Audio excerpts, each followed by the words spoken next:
जय श्री राधे, जय श्री कृष्ण। मंदिर श्री बंसी वाले महात्मा यूट्यूब चैनल अम्बाला शहर की ओर से हम आप सभी भक्तों का हार्दिक अभिनंदन करते हैं। आज हम आपको सुनाने जा रहे हैं श्रीमद् भागवत महापुराण के पहले स्कंद के 17वें अध्याय की कथा। इससे पहले के अध्याय की कथा में आपने सुना था कि किस तरह वृषभ के रूप में धर्म अर्थात बैल के रूप में धर्म और गौ माता के रूप में पृथ्वी का संवाद, इस कथा को आपने सुना था। तो अब हम आपको सुनाने जा रहे हैं 17वें अध्याय की कथा। इस अध्याय का नाम है महाराज परीक्षित द्वारा कलयुग का दमन। तो इस कथा को सुनाने से पहले एक छोटा सा निवेदन कि आप इस वीडियो के कमेंट बॉक्स में भगवान जी का कोई भी प्यारा सा नाम जो आपको अच्छा लगता हो अवश्य लिखें। तो अब 17वें अध्याय की परम मंगल कथा। बोल श्री राधा कृष्ण भगवान की जय। बोल श्रीमद् भागवत महापुराण की जय। अब 17वां अध्याय। सूत जी कहने लगे, हे शौनकादिक ऋषियों, जिस समय का यह प्रसंग है उसी समय रथ पर सवार होकर वह शूद्र भी जो राजा के समान वेश बनाए हुए था और अपने साथ बहुत सी सेना लिए हुए था, उस गाय तथा बैल के पास आकर रथ से उतर पड़ा। महाराज परीक्षित यह सब देख रहे थे। तदुपरांत वह गाय और बैल को अपने पांव की ठोकर मारकर डांटने लगा। उसके भयंकर रूप को देखकर वे दोनों बहुत डरे और उस समय गाय डकराकर रुदन करने लगी तथा उस बैल ने डर कर मलमूत्र कर दिया। उस अत्याचार को राजा परीक्षित से देखा नहीं गया। तब वे अपने धनुष पर बाण चढ़ाते हुए उनके आगे आ गए और क्रोधित होकर उस राजवेशधारी शूद्र राजा से बोले, अरे नीच, मैं 7 द्वीपों का राजा हूँ। बता, तू किस देश का राजा है जो हमारे राज्य में रहकर हमारी ही प्रजा को कष्ट दे रहा है? ऐसा पाप किस लिए कर रहा है? राजाओं का यह धर्म नहीं है कि वे अपनी प्रजा को कष्ट पहुंचाएं। भगवान श्री कृष्णचंद्र जी अपने गोलोक धाम को पधार गए हैं एवं मेरे पितामह गांडीवधारी अर्जुन भी वैकुंठ लोक को पधार गए हैं। ऐसा जानकर तू गाय और बैल को व्यर्थ में ही दुख दे रहा है। इस प्रकार का अत्याचार करना तू अभी छोड़ दे, नहीं तो मैं तुझको अभी मारे देता हूँ। राजा परीक्षित की यह बात सुनकर वह शूद्र राजा डर कर एक ओर खड़ा हो गया है। राजा ने कहा कि हे बैल, तुम कौन हो? तुम्हारे यह तीनों पांव किसने तोड़े हैं? तुम कोई देवता तो नहीं हो जो मुझे चक्कर में डालने के लिए यहाँ पर आए हो? मैंने अपने राज्य में तुम्हारे बराबर दुखी किसी को नहीं देखा है। परंतु अब तुम चिंता मत करो, मैं तुम्हारे दुख का शीघ्र ही नाश कर दूंगा। बैल को इस प्रकार समझाकर परीक्षित महाराज आज गाय से कहने लगे कि हे गौ माता, तुम रोना बंद कर दो। मैं अत्याचारी और पापियों को अवश्य दंड दूंगा, क्योंकि जिस राजा के राज्य में प्रजा दुख पाती है उसकी कीर्ति नष्ट हो जाती है, आयु क्षीण हो जाती है, ज्ञान जाता रहता है और उस राजा का परलोक भी बिगड़ जाता है। इसलिए राजाओं को चाहिए कि वे अपने राज्य में दुखियों का दुख दूर कर दें। जो राजा इस धर्म का आचरण करता है, इस धर्म को धारण करता है, उसे फिर किसी तरह का जप तप करने की आवश्यकता नहीं रह जाती। यह विचार कर अब मैं संसारी जीवों को दुख देने वाले इस शूद्र राजा को मार डालूंगा। धन्य है महाराज परीक्षित, जो कि अपनी प्रजा को दुखी नहीं देख सकते हैं। प्रजा के किसी व्यक्ति को तो दूर, वो गाय और बैल का दुख भी आज देख नहीं सकते हैं। जिसके जीवन में धर्म होगा, अगर देश के राजा के जीवन में धर्म होगा तो उस देश की प्रजा सदा सुखी रहेगी। श्रीमद् भागवत महापुराण की कथा सावधान करती है और शिक्षा देती है कि आज भी अगर किसी देश को चलाने वाले अगर धर्म के मार्ग पर चलेंगे, अगर भगवान के बताए हुए धर्म के मार्ग पर चलेंगे, गीता भागवत का सहारा लेंगे, रामचरितमानस के अनुसार अपना जीवन बनाएंगे, अपने देश के लोगों को उन सब की शिक्षा देंगे, तो वो देश आज भी उन्नति के शिखर पर पहुंच सकता है। हमारा भारत तो पहले पूर्व काल में सोने की चिड़िया कहा जाता था। इतना प्यारा भारत देश था हमारा कि उसको सोने की चिड़िया कहते थे। लेकिन ठाकुर जी की कृपा रही तो वो समय भी जरूर आएगा कि दोबारा से हमारा प्यारा भारत फिर सोने की चिड़िया बनेगा और ठाकुर जी कृपा करेंगे। क्योंकि जब लोग धर्म पर चलते हैं, धर्म के मार्ग को अपना लेते हैं, तो अपने आप देश भी धर्म के मार्ग पर चढ़ने लगता है। यहाँ एक बात स्पष्ट है कि जिस व्यक्ति के जीवन में भगवान श्री कृष्ण की भक्ति नहीं है, जिस व्यक्ति के जीवन में भगवान श्री राम की भक्ति नहीं है, जिस व्यक्ति के जीवन में भगवान शिव शंकर की भक्ति नहीं है, उसके जीवन में सुख, उसके जीवन में शांति और उसके जीवन में आनंद कभी आ ही नहीं सकता। अगर भक्ति ना करते हुए भी किसी व्यक्ति के जीवन में सुख, शांति, आनंद है तो वो मान लो कि कुछ समय का है और पहले जन्मों के प्रभाव से उसको वो सुख मिला है। लेकिन जैसे ही उसके पुण्य कर्म खत्म होंगे, उसके जीवन में महान दुख आने आरंभ हो जाएंगे। भागवत कथा सावधान करती है कि अगर धर्म के मार्ग पर नहीं चलोगे तो जीवन में दुख ही दुख आएंगे, और अगर धर्म के मार्ग को अपना लोगे तो ठाकुर जी हर समय आपकी रक्षा करेंगे। अब पुनः कथा में प्रवेश करते हैं। आज महाराज परीक्षित गाय के बाद दोबारा बैल से पूछते हैं कि तुम्हारे पांव किसने तोड़े हैं, मैं उसके हाथ कटवा दूंगा। मैं भगवान श्री कृष्ण जी का दास हूँ, यदि तुम्हारा दुख दूर नहीं करूंगा तो मेरे वंश को दोष लगेगा। यदि कोई देवता भी मेरे राज्य में आकर किसी को दुख पहुंचाना चाहे तो मैं उसे भी मार सकता हूँ। फिर किसी आदमी की क्या सामर्थ्य है जो मेरी प्रजा को किसी भी प्रकार का दुख पहुंचा सके। धन्य है महाराज परीक्षित जो कि अपनी प्रजा का इतना ध्यान रखते हैं, और ऐसा होना भी चाहिए क्योंकि वह महाराज परीक्षित पांडवों के वंश में से हैं और भगवान श्री कृष्ण जी की भक्ति करते हैं, भगवान श्री कृष्ण जी के दास हैं। आज राजा परीक्षित की बात सुनकर उस बैल ने, उस धर्म रूपी बैल ने कहा है कि हे राजन, महाराज पांडु के वंश में ऐसे ही धर्मात्मा राजा होते रहे हैं। उनके राज्य में किसी ने कोई दुख नहीं पाया। आपके पितामह अर्जुन ऐसे धर्मात्मा और श्री कृष्ण भक्त थे कि स्वयं भगवान श्री कृष्ण जी ने स्वयं उनके रथ का संचालन किया था। अतः आपको भी यही उचित है कि आप दीन दुखियों का सदा ध्यान रखें। मैं स्वयं यह नहीं जानता हूँ कि मुझे किसने कष्ट पहुँचाया है। ऐसी परिस्थिति में मैं किस नाम को आपको बताऊं? यही समझ लो कि मैं अपने भाग्य का फल भोग रहा हूँ। संसार में यह बात पूर्ण रूप से प्रकट है कि समस्त जीव अपने अपने पापों के कारण दुख पाते हैं। कुछ लोगों का यह भी कहना है कि दुख अपने मन के संकल्प और विकल्पों के कारण होता है, परंतु इस विषय पर यह सोचना चाहिए कि जो ईश्वर अपनी इच्छा से समस्त प्राणियों को जन्म देते हैं, वे किसी को क्यों दुख देंगे। इसलिए इस बात में ईश्वर को दोष नहीं देना चाहिए। महाराज परीक्षित ने बैल रूपी धर्म के ऐसे वचनों से अपने हृदय को पवित्र करके भगवान श्री कृष्ण जी के चरणों का आज स्मरण किया है। उस समय उन्हें यह आभास हो गया कि बैल के रूप में धर्म और गौ माता के रूप में पृथ्वी तथा उस शूद्र राजा के रूप में कलयुग यहाँ आ गया है, और इस कलयुग ने धर्म के तीनों पांव तोड़ दिए हैं और पृथ्वी को कष्ट दिया है। इस पृथ्वी के स्वामी भगवान श्री कृष्ण अपने गोलोक धाम को पधार गए हैं। उन्हीं के वियोग से आज पृथ्वी दुखी हो रही है।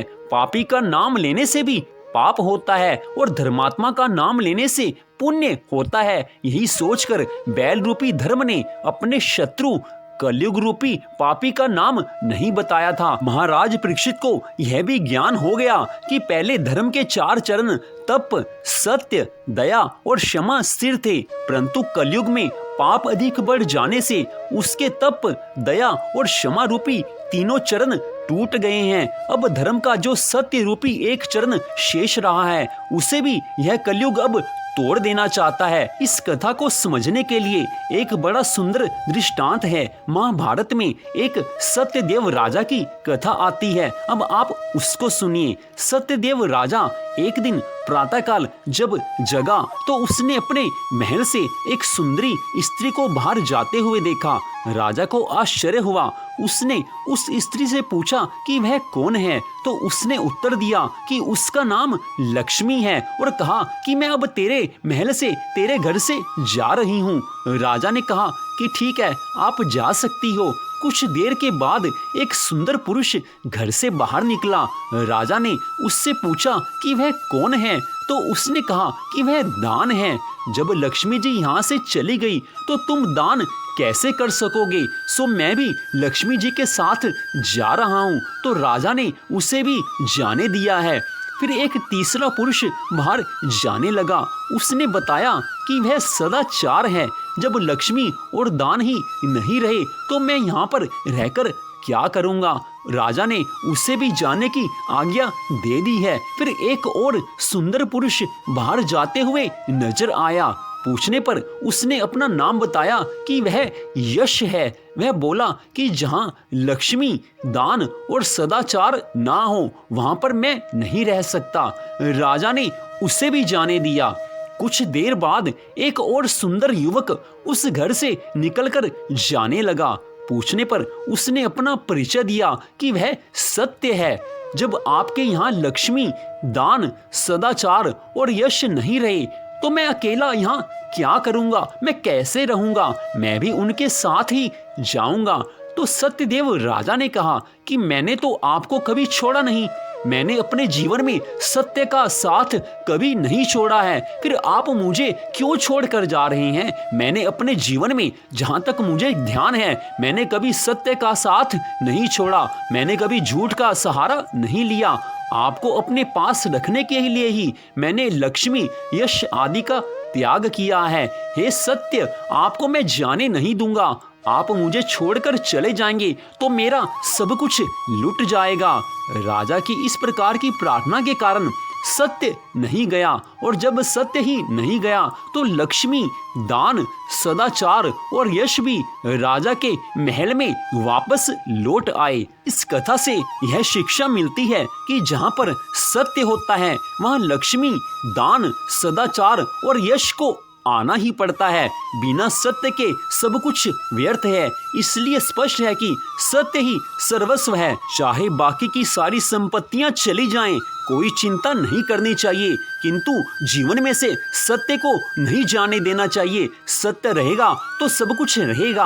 और वास्तव में सत्य है क्या? सत्य स्वयं ठाकुर जी का स्वरूप है। भगवान श्री कृष्ण ही इस जगत के एकमात्र सत्य हैं। भगवान श्री कृष्ण ही सिर्फ सत्य हैं, बाकी सब तो झूठ है। तो जिसके जीवन में भगवान श्री कृष्ण की भक्ति है, जिसके जीवन में सत्य का साथ है, उसके घर परिवार में लक्ष्मी, दान, सदाचार, यश स्वयं अपने आप आ जाते हैं। जहाँ ठाकुर जी हैं वहां पर सारी संपत्तियां अपने आप आ जाती हैं। इसलिए जीवन में सत्य का साथ कभी नहीं छोड़ना चाहिए। ये लोगों का वहम है कि झूठ बोलने से पैसा आता है। ऐसा हो सकता है कि झूठ बोलने से कुछ समय के लिए थोड़ा सा फायदा नजर आने लगे, लेकिन जीत सत्य की ही होती है। जो सत्य की कमाई होती है, सच बोलकर जो पैसा कमाया जाता है, उसके ऊपर ठाकुर जी सदा नजर रखते हैं। जो सच की कमाई होती है वहां पर ठाकुर जी अपनी कृपा बरसाते हैं। इधर महाराज परीक्षित देखते हैं कि अब मेरे राज्य में कलयुग आ गया है और वो अब बैल के चौथे चरण को भी, अर्थात सत्य रूपी चरण को वो तोड़ देना चाहता है। यह जानकर महाराज परीक्षित आज बड़े क्रोध में आकर तलवार उठाकर उस कलयुग को मारने के लिए तैयार हो गए हैं। जब कलयुग ने देखा कि धर्मात्मा राजा क्रोधावेश में मेरे प्राण लेना चाहता है और मुझ में इससे लड़ने की शक्ति नहीं है, तब वह कलयुग अपने प्राणों को बचाने के लिए महाराज परीक्षित के चरणों में जा पड़ा है और हाथ जोड़कर प्रार्थना करने लगा। राजा ने जब उसे अपनी शरण में आए हुए देखा तो उन्होंने अपनी तलवार को झुका लिया है। राजा परीक्षित कलयुग से कहने लगे कि हे कलयुग, जहाँ तक मेरे पितामह महाराज युधिष्ठिर और महामना अर्जुन का राज्य था वहाँ तक तुझे प्रवेश नहीं करना चाहिए, क्योंकि तू अधर्मी और पापी लोगों का साथी है। अतः तू जिस देश में रहेगा उस देश के राजा का मन धर्म से हट जाएगा। तू काम, क्रोध, लोभ, मोह, अहंकार, झूठ, कलह और कपट से भरा हुआ है। अतः भारत खंड में जहाँ तक मेरा राज्य है वहाँ तक तुझे प्रवेश नहीं करना चाहिए, जिससे कि मेरे राज्य के सब लोग निरंतर धर्म कर्म में लगे रहें। मेरे राज्य के लोग तो ठाकुर जी की, भगवान श्री कृष्ण की भक्ति में लीन रहने वाले हैं। इनके जीवन में सब सुख संपत्ति इनको ठाकुर जी ने दी हुई है। अगर तू यहाँ पर आएगा तो इन सब का जीवन नरक में बदल जाएगा, इसलिए तुझे यहाँ पर प्रवेश नहीं करना चाहिए। इस भारत खंड में जप, तप और ईश्वर का पूजन करने से मनुष्य अनेक प्रकार के सुखों को भोगने के बाद मोक्ष पद को प्राप्त हो जाते हैं। यदि ऐसे स्थान पर तू अपना निवास करके उपद्रव मचाएगा तो यहाँ के सभी लोग भी अधर्मी और पापी हो जाएंगे। इसलिए तू मेरे आदेश के अनुसार कार्य कर, नहीं तो तेरे प्राण बचने आज कठिन हो जाएंगे। महाराज परीक्षित के इस आदेश को सुनकर कलयुग ने हाथ जोड़कर प्रार्थना करते हुए कहा कि हे राजन, आप बड़े धर्मा अवतार और न्यायकारी हैं, इसलिए आप मेरी विनय पर भी कुछ ध्यान दीजिए।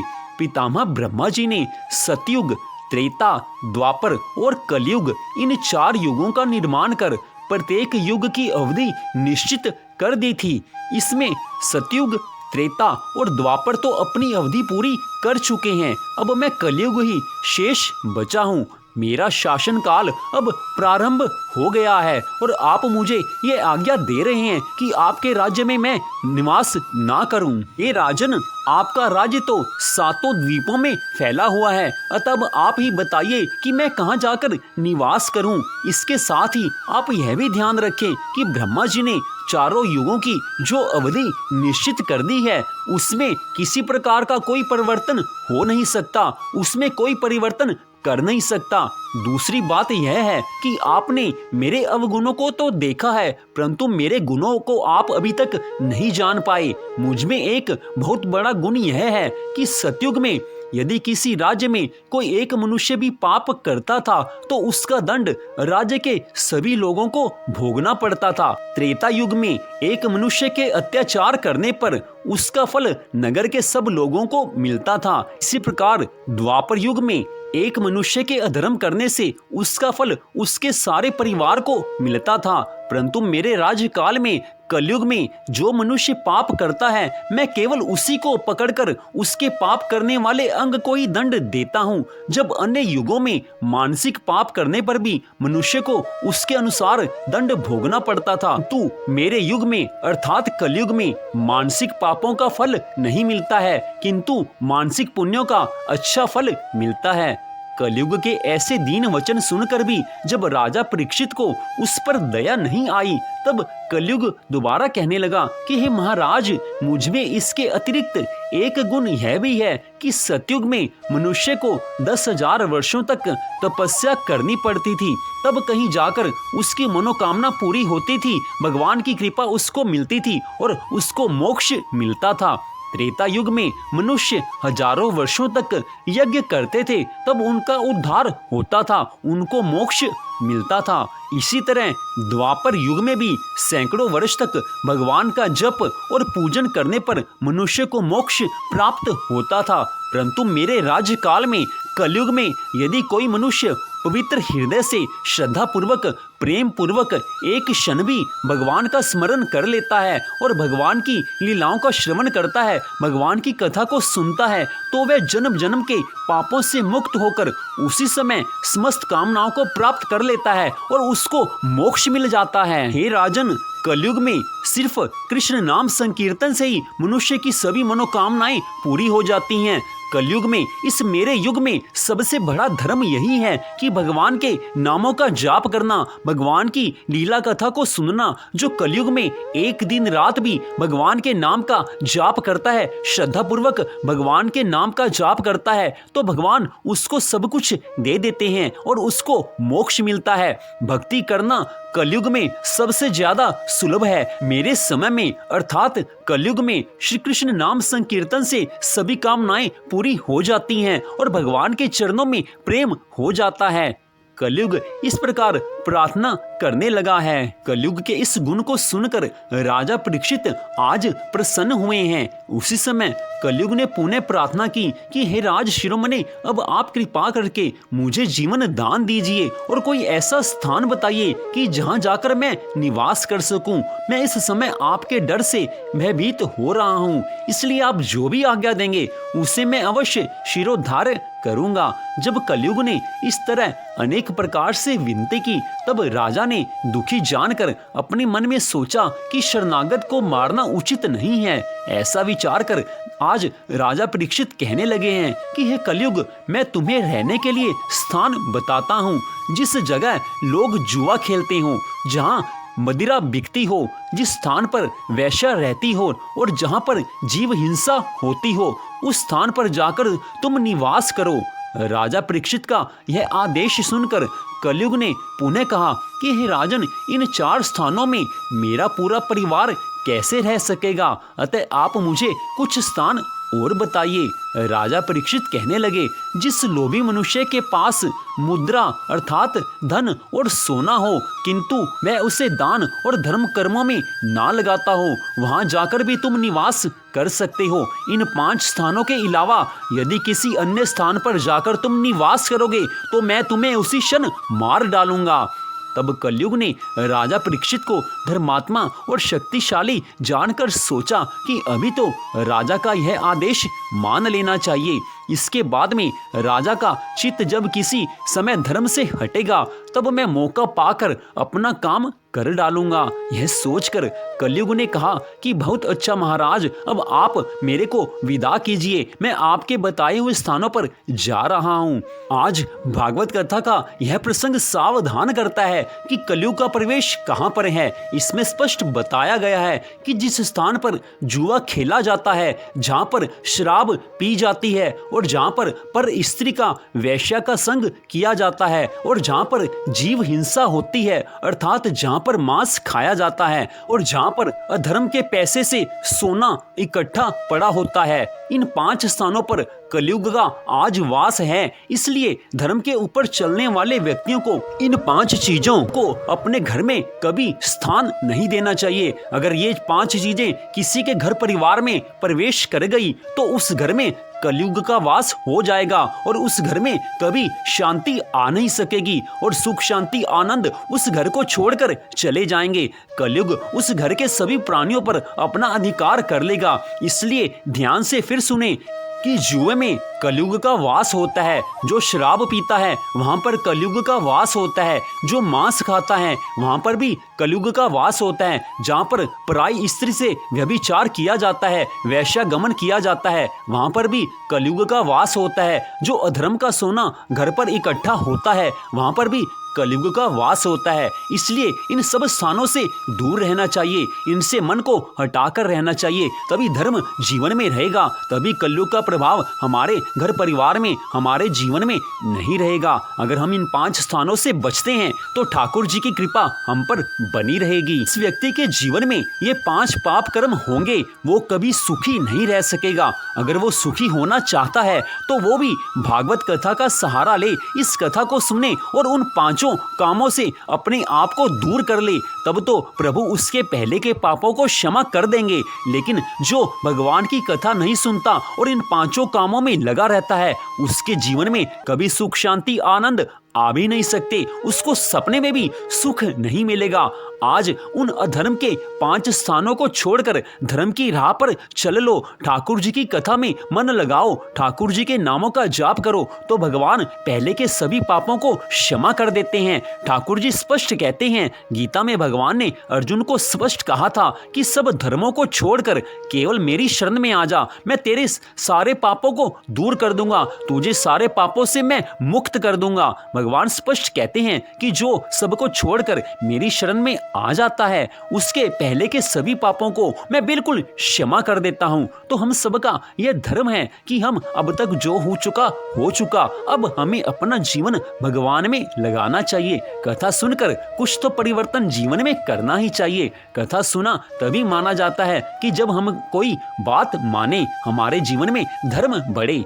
कलयुग के जाने के बाद आज राजा परीक्षित ने उस बैल के तीनों टूटे हुए पांवों को फिर से जोड़ दिया है और गाय को भी धीरज दिया है। अब धर्म रूपी बैल और पृथ्वी के रूप में गाय भी अपने अपने स्थानों को लौट गए हैं। राजा परीक्षित भी वहां से चलकर अपने महल में आए हैं और ब्राह्मणों और ऋषि मुनियों को यह सब वृतांत सुनाया है। उन सब लोगों ने प्रसन्न होकर कहा कि हे राजन, आपने बड़ा अच्छा कार्य किया है कि आपने कलयुग को अपने राज्य में स्थान नहीं दिया है। इसके बाद राजा परीक्षित ने अपने राज्य में ढिंढोरा पिटवा दिया कि प्रत्येक मनुष्य जीव हिंसा, मदिरा पान, वैश्यागमन, जुए से दूर रहे और अन्याय से इकट्ठा किया हुआ सोना अपने घर पर ना रखे। इस तरह महाराज परीक्षित अपने जीवन में पूरी तरह से धर्म का पालन करते हुए भगवान श्री कृष्ण जी की लीलाओं को सुनते और भगवान श्री कृष्ण जी के नाम संकीर्तन में अपना मन लगाते थे। उनके राज्य में समस्त प्रजाजन भी अपने धर्म पर दृढ़ रहकर आनंद का उपभोग करते रहते थे। तो इस प्रकार श्रीमद् भागवत महापुराण के पहले स्कंद के 17वें अध्याय की कथा का यहीं पर विश्राम होता है। मंदिर श्री बंसी वाले महात्मा यूट्यूब चैनल अम्बाला शहर की ओर से आप सबका हार्दिक धन्यवाद। भगवान श्री राधा कृष्ण जी की श्रीमद् भागवत महापुराण की कृपा सदा सर्वदा आप सब पर बनी रहे, इसी मंगल कामना के साथ जय श्री राधा रानी सरकार की, जय श्री कृष्ण भगवान की जय हो। श्रीमद् भागवत महापुराण की जय। जय श्री राधे, जय जय श्री राधे, जय जय श्री राधे श्याम।